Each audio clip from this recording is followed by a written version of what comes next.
这篇文章对中国自2008年参加 G20 领导人峰会以来的情况进行一个回顾和分析，并对中国在峰会上的决策进行了介绍和评估。第一点，中国作为最大的新兴经济体，认为 G20 领导人峰会是中国参与全球经济治理的首选平台，因为它不同于 G7，它有11个新兴经济体参加，反映了全球经济的新平衡。第二点，在中国参与的前3次峰会上，中国积极参与应对全球金融危机的宏观经济协调，出台庞大的经济刺激计划，承诺增资 IMF，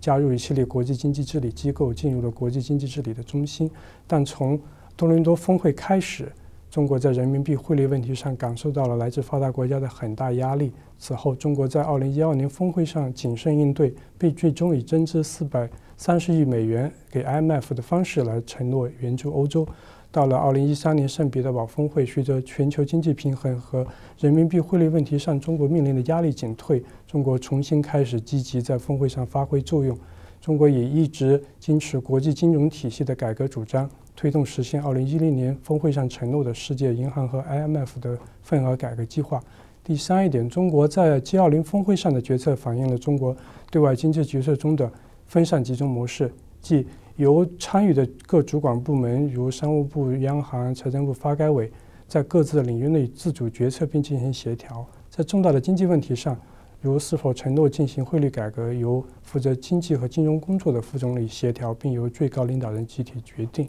第四一点，最后一点，中国通过参与 G20 峰会进入了国际经济治理的中心舞台。中国认为 G20 是中国发挥其负责任大国的作用，并同世界各主要大国进行沟通和交流的理想平台。